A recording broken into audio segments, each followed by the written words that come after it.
you'll have like a whole week to do all of it. So. But don't slack because we'll be doing more. Okay, so the diagram shows two parallel plates separated by 10 centimeters. Calculate the change in voltage between points 1 and 2 when they're 4 centimeters apart. So here are two different parts. Now remember in our notes we just said as you go across the parallel plates the electric potential changes. So this is asking us what is the potential difference change between these 2 points, okay, if they are separated by 4 centimeters.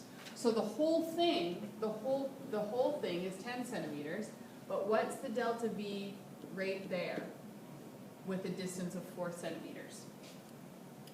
So let's write out, and remember, since it's parallel plates, we have a uniform parallel.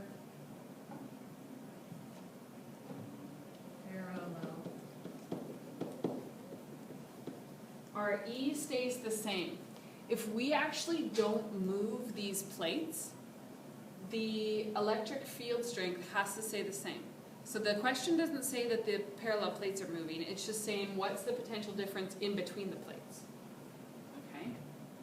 So, what I want us to do is say, okay, this is between the plates.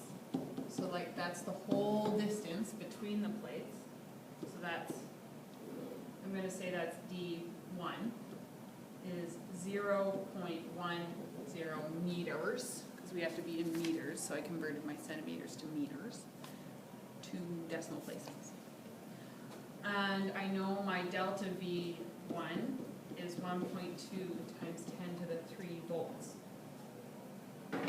But I'm trying to find out within the plates.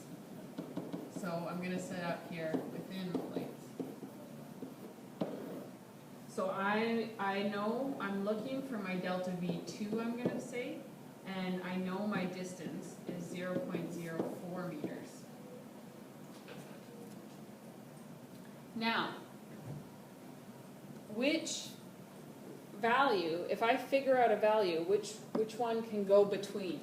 Which variable means the same thing between these two set of data?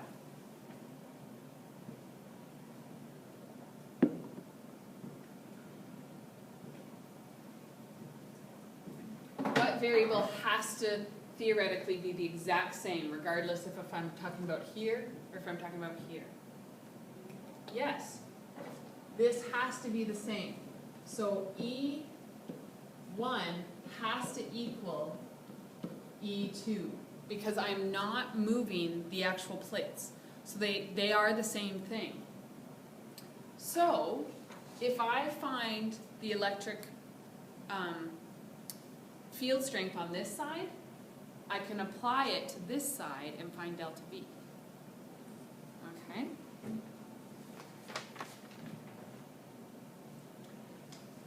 So E1 over here is our delta V1 over D1.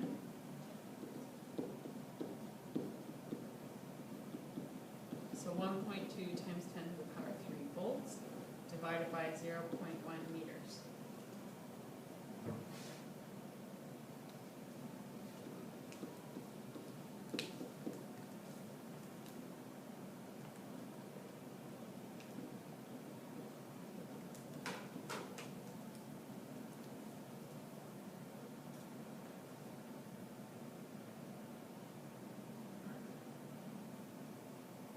So Newton coulombs or volts per meter, same thing.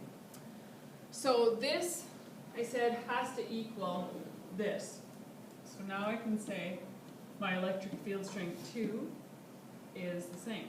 1, 2, 3 coulombs, and solve for delta V.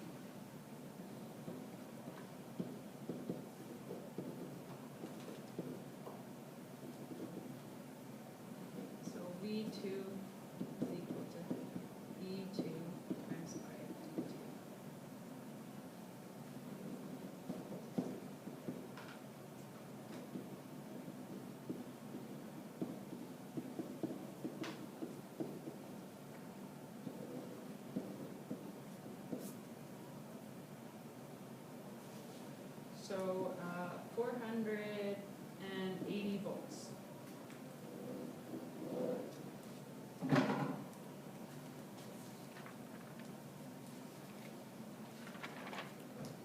So, in your questions, I have two assignments for you, like two assignment packages.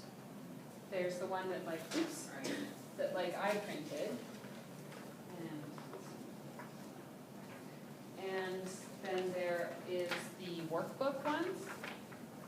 So the way that I want you to do it, it says, I think at the end of your notes, right? It says try the A questions of the workbook.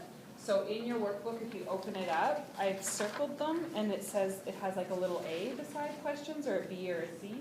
So A goes with part 1 lesson, B goes with part 2 lesson, etc. So it looks big, but not all of them are A1s, right? And lots of them are just quick calculations, like just converting EV to joules. Like that's just one calculation, right? So, but you need to practice some of those things. And then trying questions 1 to 5 in here. I think is what your notes say, right? Yeah, assignment 1 to 5. Now, what I want you to have done for Monday is your take-home quiz, though. But it's okay, I want them to hear it, yeah.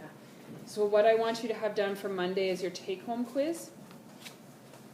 And your parallel plates, like I'm not going to take it in for homework on Monday, but you should try some of it because we're going to start new things on Monday. So just to give you a heads up, let's see how fast I can go.